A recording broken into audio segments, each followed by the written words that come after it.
Hola Guille, ¿cómo estás? Buenas noches. Bien, muy bien. ¿Qué Ya tal? estamos en vivo. Perfecto, me sorprendiste. Un minuto antes. Mejor, porque hoy tenemos un mensaje bien nutrido de versículos, así es que mientras antes saltemos en él, mejor.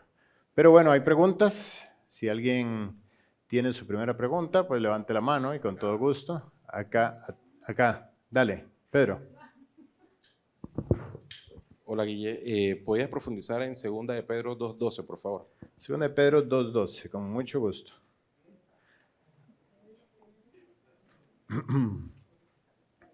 Segunda de Pedro 2:12 dice, pero estos, hablando mal de cosas que no entienden, como animales irracionales nacidos para presa y destrucción, perecerán en su propia perdición. ¿Te gustó la parte de animales irracionales? Yo estoy seguro que eso es lo que te llamó la atención. Sí, bueno, el apóstol Pedro, pues, es un hombre que fue transformado por Dios y se hizo pronto para oír, tardo para hablar y tardo para airarse. Sin embargo, era un hombre de un celo profundo, como el celo que la epístola de Judas nos reclama a que tengamos. En el versículo 3 dice, amados, por la gran solicitud que tenía de escribiros acerca de nuestra común salvación, me ha sido necesario escribiros exhortándoos que contendáis ardientemente por la fe que ha sido una vez dada a los santos, contendiendo ardientemente para sanar la iglesia del error doctrinal. Eso es lo que está haciendo Pedro. Entonces, ¿está contendiendo con quién? Con lo que el versículo 1 del capítulo 2 dice, hubo también falsos profetas en el pueblo, como habrá entre vosotros falsos maestros. Un falso maestro es un maestro que enseña doctrina incorrecta. Entonces empieza a hacer una comparación entre el Antiguo Testamento y aquellos falsos hombres que desviaron a Israel de la verdad y los falsos maestros que habían en ese momento en la iglesia y que iban a venir y que han venido y que vendrán en la iglesia a lo largo de su periodo de existencia. Y es por eso dice que ellos hablan cosas que no entienden. El fin de ellos es uno. Sí, déjame ver, esto está en 2 de Timoteo.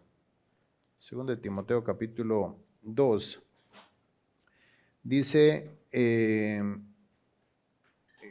que habrá algunos que tendrán una palabra, una oratoria que carcomerá como gangrena, de los cuales son Himeneo y Fileto, un par de discípulos, entre comillas, que se desviaron, dice, de la verdad, diciendo que la resurrección ya se efectuó y trastornan la fe de algunos.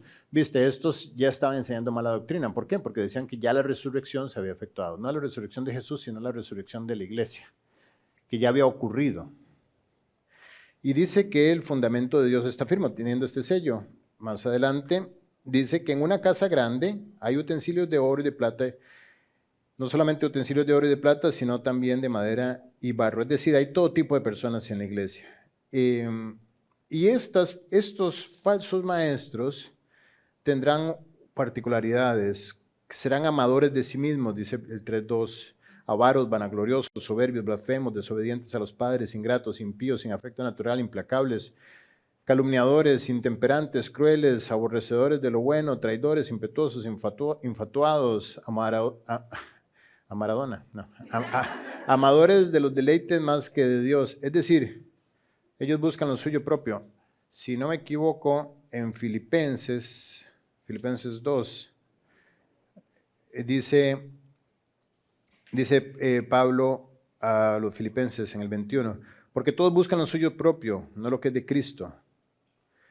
Es decir, hay quienes buscan lo propio y se desvían de la verdad.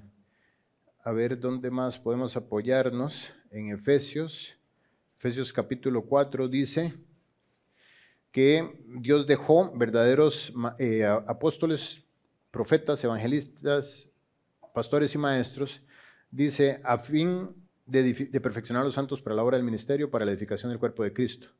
Los verdaderos maestros se edifican, no buscan lo suyo propio. Los verdaderos, o sea, todos los dones tienen un solo propósito, edificación de la iglesia. todo lo que Dios te da es solamente para edificar la iglesia. Nunca es para poner sobre ti un reflector que inapropiadamente va a exaltar tu orgullo.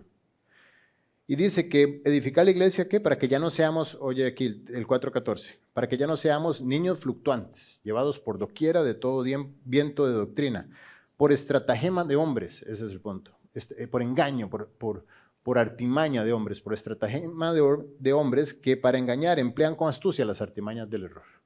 Esos son los que Pedro se está refiriendo ahí, que ellos, sin entender lo que dicen, solamente buscan sacar provecho de esto.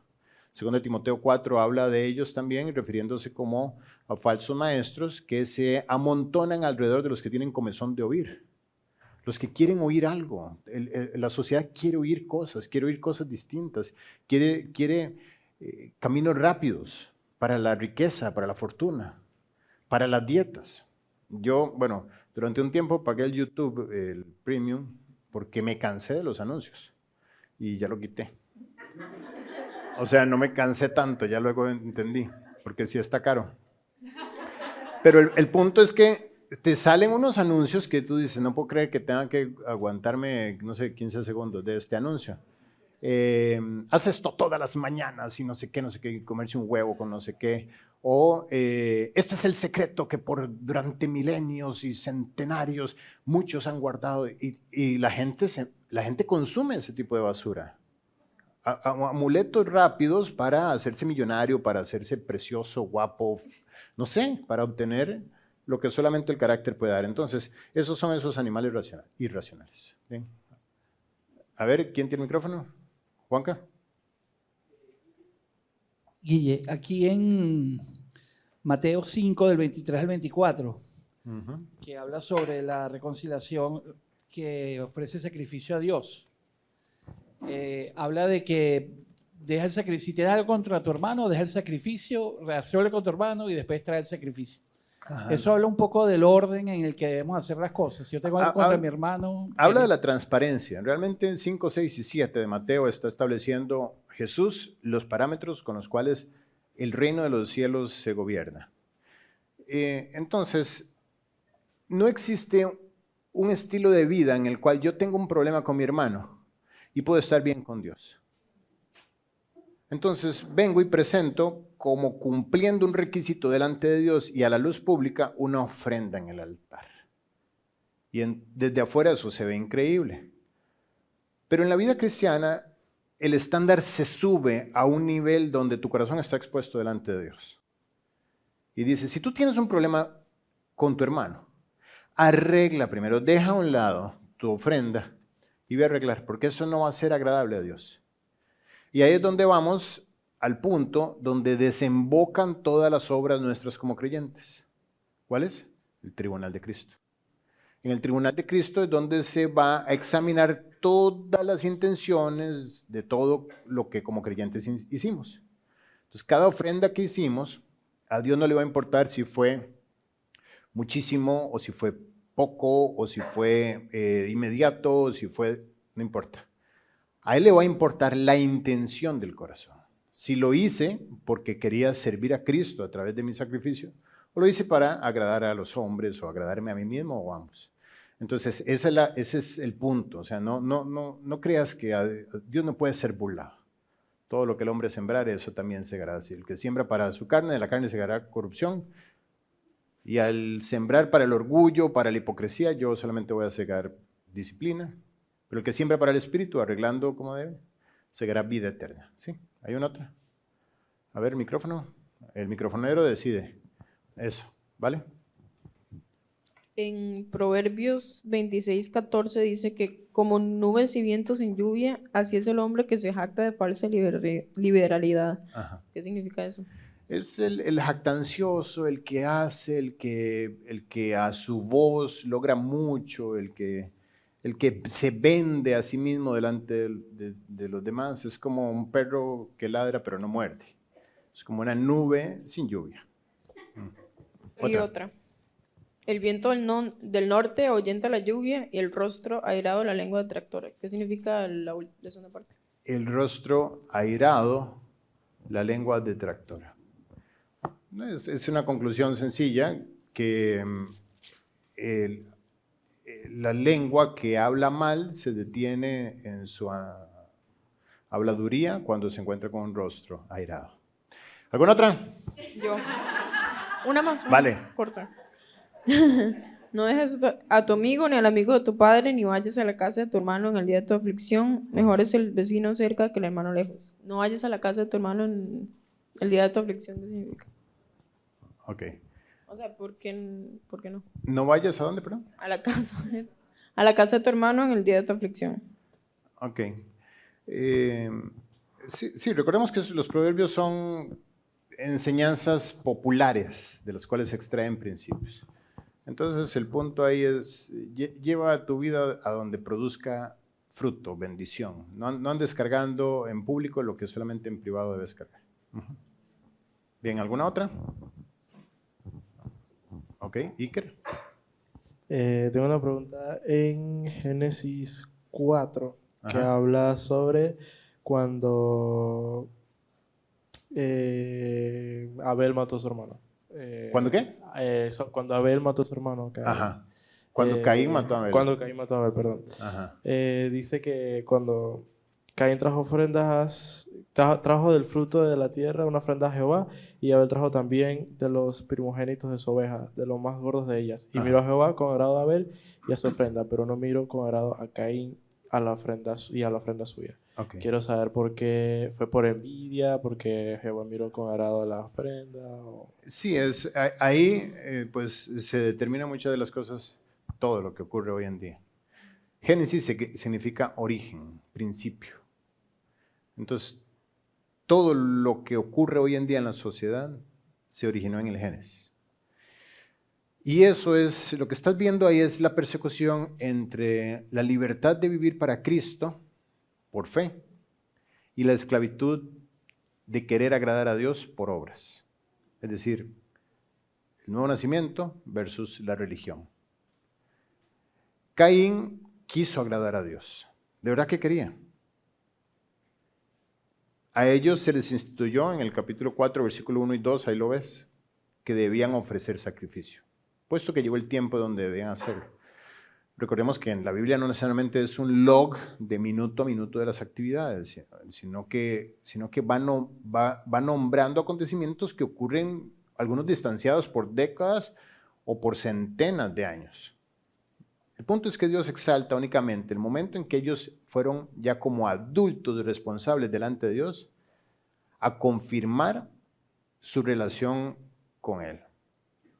En Génesis 3, cuando Adán y Eva pecan, de repente Dios los reviste, les quita las hojas de higuera que tenían y los reviste con pieles de animal. Entonces entendemos por implicación que Dios tomó un inocente y lo sacrificó para cubrir la vergüenza de ellos.